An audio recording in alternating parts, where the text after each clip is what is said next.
हाय दोस्तों, कैसे हैं आप सभी। मैं डॉक्टर आनंद व्यास फिर से अपने यूट्यूब चैनल पर आप सभी का स्वागत कर रहा हूं। आशा कर रहा हूं कि आप सभी ठीक हैं, मस्त हैं, एंजॉय कर रहे हैं। एग्जाम का सीजन चल रहा है, यूनिट 2 के रिवीजन पे चल रहे हैं और पहली बार ऐसा हो रहा है कि हम किसी यूनिट का यानी मैं किसी यूनिट का अपने चैनल पे तीसरा पार्ट लेकर आ रहा हूँ। मतलब कि 2 पार्ट तो बहुत हो गए, मतलब अपन कंप्लीट कर देते थे 2 लेक्चर यानी आधे आधे घंटे के अंदर अपन पूरा कंप्लीट कर देते थे यूनिट। लेकिन पहली बार मैनेजर इकोनॉमिक्स ने हमको ये करने पे मजबूर किया है क्योंकि यूनिट बड़ी है, सारे टॉपिक बड़े हैं, सब कुछ हमको डिटेल में समझाना है, जीरो से लेकर एडवांस तक आपको लेके जाना है, बेसिक से लेकर एक्सपर्ट तक बनाना है। तो आप सभी मेरे साथ जुड़े हुए हैं, लेकिन एक छोटी सी नाराजगी, अरे कमेंट करके तो बता दीजिए कि समझ में आ रहा है कि नहीं आ रहा है, वीडियो अच्छा लग रहा है कि नहीं लग रहा है। अगर बता देंगे तो काफ़ी हमारी टीम को पता चलेगा और कहीं पे कोई कमी है तो वो भी बताएं, जिससे हमारी टीम इंप्रूव कर सके। ठीक है, आगे बढ़ते हैं। यूनिट 2 का थर्ड पार्ट है। अभी तक हमने डिमांड देख रखा है, डिमांड के basic type, price elasticity, income elasticity, cross elasticity नहीं देखा था, क्रॉस नहीं देखा था, केवल अपन ने प्राइस इलास्टिसिटी और इनकम इलास्टिसिटी देखा था। अभी क्रॉस इलास्टिसिटी और आगे के रिमेनिंग पार्ट्स अपन कवर अप करने की कोशिश कर रहे हैं।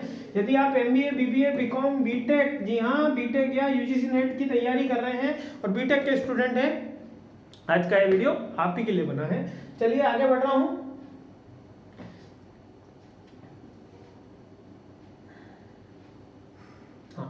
आर्क इलास्टिसिटी पे था। अब ये आर्क इलास्टिसिटी क्या है सर? अभी तक तो हमने इलास्टिसिटी बहुत अच्छा डिटेल में पढ़ा है।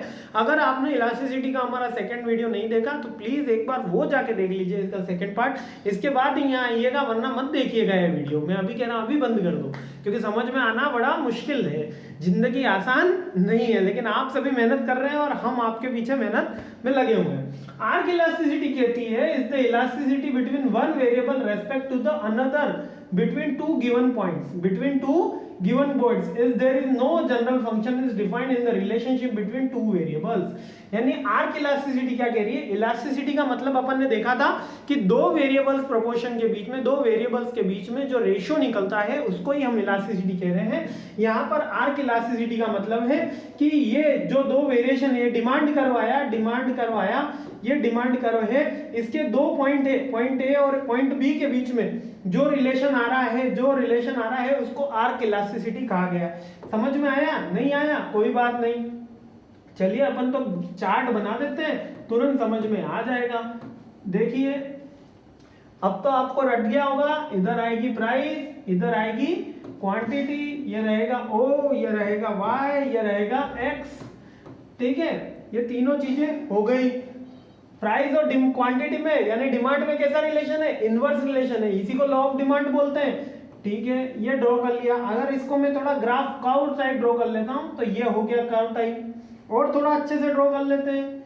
चलिए, ये हो गया हमारा कर्व। अब प्राइस बढ़ने पे डिमांड, प्राइस कम होने पे डिमांड बढ़ जाती है। पहले 5 यूनिट थी, यहाँ 15 हो गई, यहाँ 10 थी, यहाँ 20 हो गई। चलिए देखते हैं क्या बोला मैंने। प्राइस पहले 10 यूनिट थी, 10 रुपए का था और फिर 20 रुपए का हुआ, तो पहले 5 यूनिट सेल होती थी तो अब 15 होने लग गई, यानी कि इनवर्स रिलेशनशिप हुआ ना। यही तो अपन पढ़ रहे हैं। तो आर्क क्या है? ये ए पॉइंट है, ये बी पॉइंट है, इन दोनों में जितनी इलास्टिसिटी आई है इसको ही आर्क इलास्टिसिटी कहते हैं।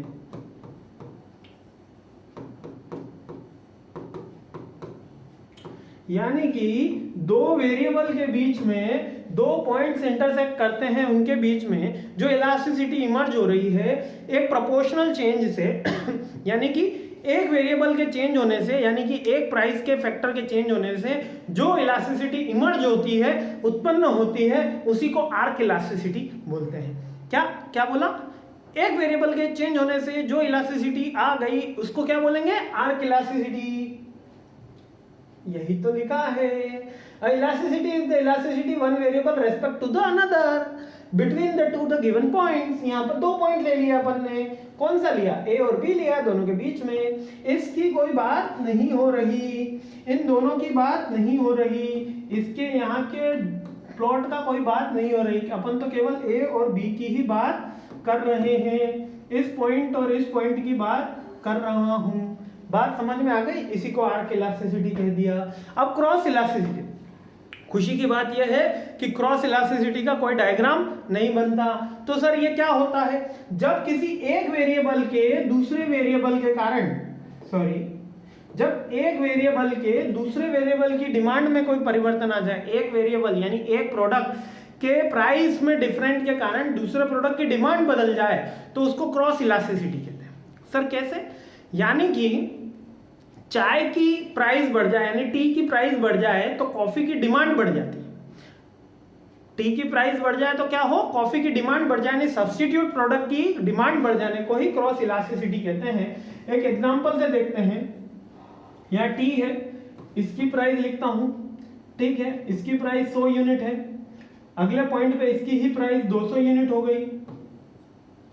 ये टी का डायग्राम बनाया मैंने, ठीक है।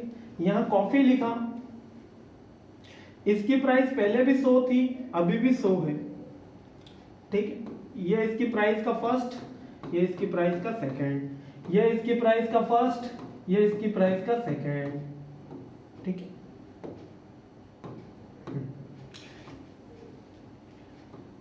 एक टी आया और एक कॉफी आया। अब क्या हुआ कि टी की प्राइस बढ़ गई है, तो पहले उसकी डिमांड मान लेते हैं 200 यूनिट की थी, तो डिमांड कम हो गई। डिमांड कितनी कम हो गई? 100 यूनिट की हो गई। तो ये उसकी डिमांड कम हो गई, क्योंकि प्राइस और डिमांड में इनवर्स रिलेशन होता है। पहले 200 यूनिट की डिमांड थी, अब 100 यूनिट की हो गई, क्योंकि प्राइस बढ़ गई। पहले इसकी प्राइस मान लेते हैं 250 यूनिट की इसकी क्वांटिटी की डिमांड थी, किसकी? कॉफी की। प्रोडक्ट कौन सा है ऊपर? कॉफी। अब इसके तो प्राइस में कोई वेरिएशन नहीं आया, पहले भी 100 रुपए था, अब भी 100 रुपए है, लेकिन यहां पर इसके प्राइस बढ़ने के कारण इसकी डिमांड बढ़ गई, इसकी डिमांड 350 हो गई। तो इसको क्रॉस इलास्टिसिटी बोलते हैं। क्या बोलते हैं? Cross elasticity.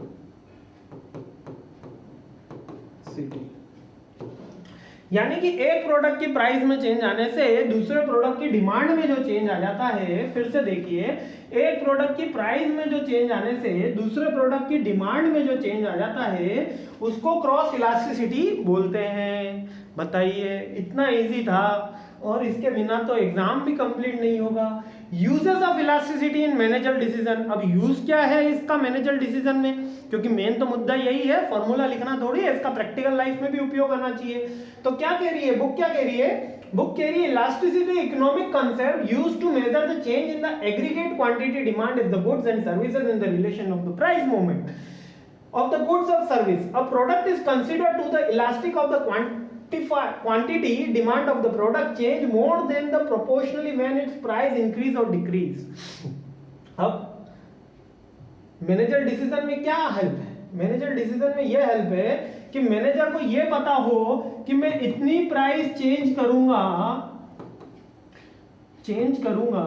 तो मेरी डिमांड उसके प्रोपोर्शन में कितनी चेंज हो जाती है।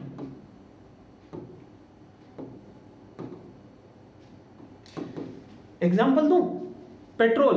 भैया पेट्रोल की प्राइस बढ़ रही है, लेकिन हमारी डिमांड बढ़ने की जगह उतनी रह रही है, कांस्टेंट रह रही है, इसलिए तो गवर्नमेंट प्राइस बढ़ा पाती है, इसलिए तो क्रूड ऑयल वाले प्राइस बढ़ा पाते हैं। क्यों? क्योंकि नेसेसिटी गुड्स है। यानी प्राइस बढ़ने पे भी उसकी डिमांड में कोई इंपैक्ट नहीं आता। ये मैनेजर डिसीजन अगर मैनेजर को पता चल जाए तो वो प्राइस बढ़ाते ही चला जाएगा।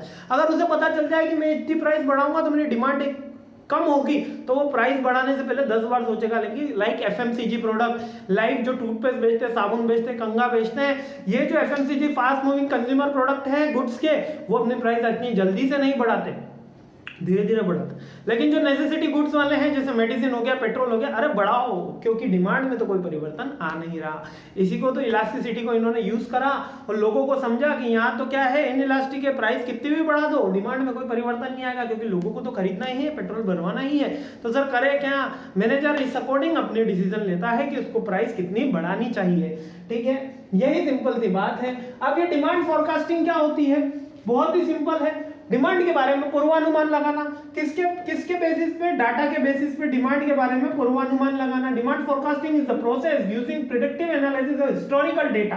हिस्टोरिकल डेटा यानी पास्ट डेटा या ट्रेंडिंग एनालिसिस करके, एनोवा टेस्टिंग होता है, one way two way analysis होता है, इतना नहीं डीप में पढ़ना, यहाँ पर क्या याद रखना है कि हिस्टोरिकल डेटा के आधार पे जब हम डिमांड को एस्टिमेट करते हैं, अनुमान लगाते हैं, फोरकास्ट करते हैं, तो वो डिमांड फोरकास्टिंग कहलाता है। यानी कि इस साल मेरे को कितने यूनिट्स ऑफ द, अगर आप बात करें बारिश का सीजन आएगा, गर्मियों या कूलर का सीजन आ गया है, तो कूलर का सीजन आएगा, कितने कूलर की खपत होने वाली है इस मार्केट के अंदर। अभी तक अपन ने फर्स्ट यूनिट में मार्केट डिमांड पढ़ा था ना, 5000 कूलर की खपत होने वाली है। क्यों? क्योंकि पिछले साल 4500 की हुई थी, पॉपुलेशन बढ़ी है, तो 5000 का अनुमान लगाया जा सकता है। तो that is called demand forecasting. अब आ जाते हैं डिमांड फोरकास्टिंग का इंपॉर्टेंस। भैया बहुत इंपॉर्टेंट है, डिमांड फोरकास्टिंग होगा तभी तो हम प्रोडक्शन का एनालिसिस कर पाएंगे। Demand forecasting reduce risk reduce करती है, बिजनेस एक्टिविटीज के जो रिलेटेड है, help to take efficient decision लेने में हेल्प करती है। रिस्क रिड्यूस करेगी, एफिशिएंट डिसीजन लेने में हेल्प करेगी, रॉ मटेरियल बचाएगी, वेस्टेज बचाएगी, प्रोडक्शन बढ़ाएगी, प्रॉफिट बढ़ाएगी, है ना, एनवायरमेंटल इश्यूज से बढ़ाएगी, और मास लेवल पे हमारा प्रोडक्शन बढ़ाएगी, एडवर्टीजमेंट के पिन पॉइंट डिसीजन लेने में हेल्प करेगी। ये सारे के सारे आपके पॉइंट्स जो बिजनेस के अंदर अपन मार्केटिंग में पढ़ रहे थे वो कॉपी पेस्ट हो जाते हैं। अब क्या कहलाता है सप्लाई एनालिसिस। ध्यान से सुनिएगा, सप्लाई एनालिसिस है क्या। पहले तो सप्लाई क्या है, सप्लाई एनालिसिस पढ़ने से पहले हमको ये जानना जरूरी होता है सप्लाई क्या है। सप्लाई का मतलब, अच्छा, इकोनॉमिक्स में सप्लाई अलग है, जीएसटी में सप्लाई अलग है, तो अभी तो अपन इकोनॉमिक्स की पढ़ेंगे। इकोनॉमिक्स में सप्लाई का मतलब किसी पर्टिकुलर टाइम फ्रेम में एक नंबर ऑफ क्वांटिटी मार्केट में अवेलेबल करवाने को ही सप्लाई कहते हैं।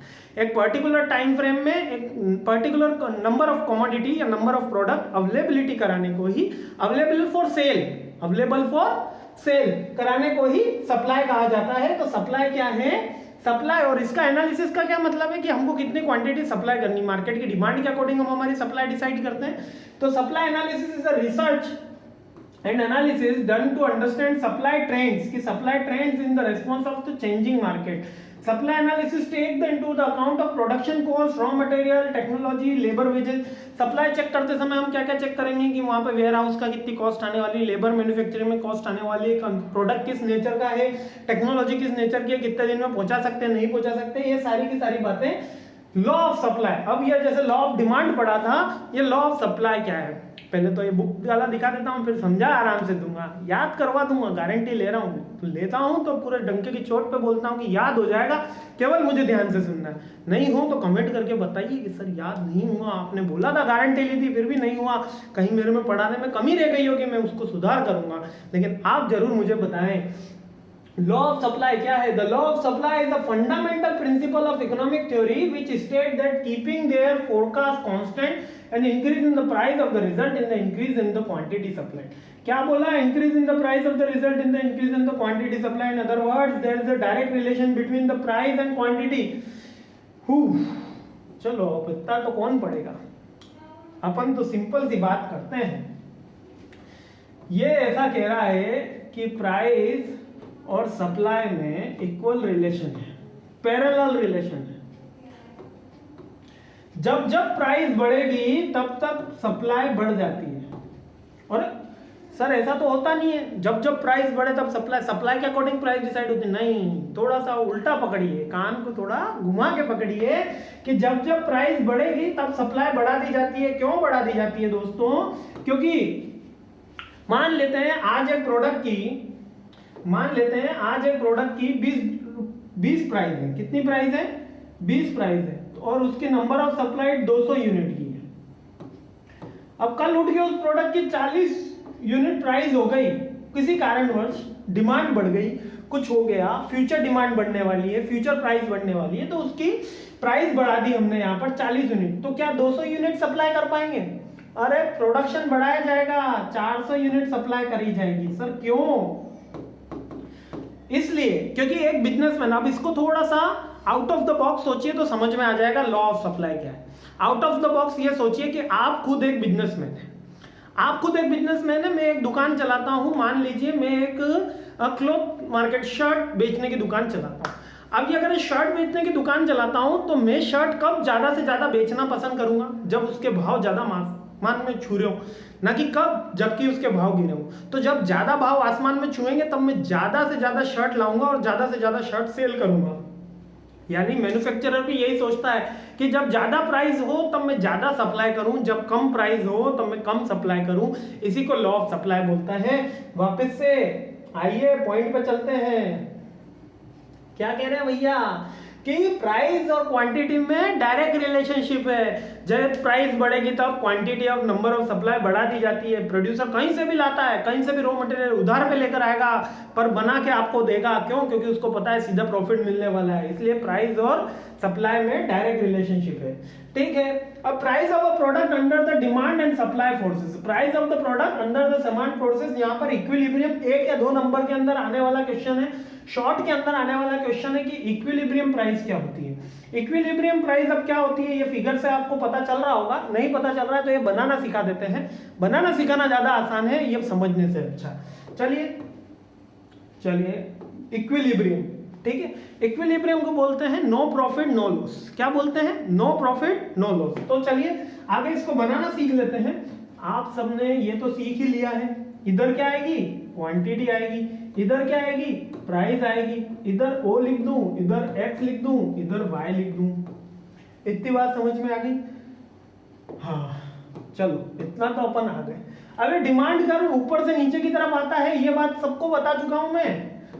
लेफ्टवर्ड स्लोपिंग होता है। क्यों होता है? क्योंकि प्राइस और डिमांड में इनवर्स रिलेशनशिप होता है। प्राइस और डिमांड में इनवर्स रिलेशनशिप होता है ऊपर से नीचे की तरफ। लेकिन सप्लाई तो हमेशा नीचे से ऊपर की तरफ चलती है, क्योंकि सप्लाई पहले 1 यूनिट की होगी, फिर 10 की होगी, फिर 20 की होगी, फिर 40 की होगी, फिर 100 की होगी।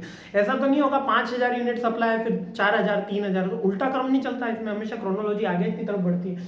तो सप्लाई कर्व नीचे से ऊपर की तरफ इंटरसेक्ट करते हुए जाता है। ये सप्लाई कर्व है हमारा। ये डिमांड कर्व है, D equal to demand curve, S equal to supply curve. ये जिस पॉइंट पे मिल जाते हैं, इंटरसेक्ट हो जाते हैं, इसी को इक्विलिब्रियम बोला जाता है। EQ से डिनोट किया जाता है। और ये जिस पॉइंट पे मिल गए उसको नीचे भी मिला लो और इधर भी मिला लो, और यहाँ पर प्राइस फिक्स कर दी जाती है। मान लेते हैं ये 10 है, ये 5 है, ये 15 है, ये 7 है, ये 14 है, ये 21 है। कोई भी ले सकते हैं, पे स्केल 5 10 15 लेना जरूरी नहीं है, 7 14 21 भी ले लिया आपने, ठीक है। तो ये आपका प्राइस फिक्सेशन हो जाता है। इसके इधर वाला प्रॉफिट, इसके इधर वाला लॉस, यानी ये प्रॉफिट का हिस्सा है आपका और ये लॉस का हिस्सा कहलाता है, ठीक है। हाँ, बट ये जिस पॉइंट पे इंटरसेक्ट होते हैं वो प्रॉफिट लॉस आपका कैटेगरी में भी नहीं है, आपके कोर्स में भी नहीं है, केवल मैंने बता दिया, एमए इकोनॉमिक्स के लेसन का है वो। अभी केवल आपको याद रखना है, जिस जगह डिमांड एंड सप्लाई इंटरसेक्ट हो जाते हैं उस जगह को इक्विलिब्रियम कहते हैं। वापस से चार्ट बना देता हूं 1 सेकंड के अंदर। ये डिमांड कर्व आया, ये सप्लाई कर्व आया, O Y X P Q. जिस पॉइंट पे ये मिल गए उसी को मैंने क्या बोल दिया? इक्विलिब्रियम बोल दिया। The point where the demand and supply curve interact, that call the equilibrium. बस सिंपल सी बात है, इतना परेशान होने की कहां बात है। Equilibrium price when the product exchange occurs that the agree upon the price is called an equilibrium price of the market clearly price। तो कितना मतलब आप सोच सकते हो किस अच्छी तरीके से इंग्लिश में लिख रखा है, लेकिन कहना क्या चाह रहा है कि जहां पर प्राइस और क्वांटिटी, डिमांड और सप्लाई कर मिल गए, यानी ये वाला जो पॉइंट है वही तो दोस्तों इक्विलिब्रियम है। इसी को इक्विलिब्रियम बोला जाता है। बात समझ में आ गई है? अच्छी बात है, आगे बढ़ता हूं। ओहो,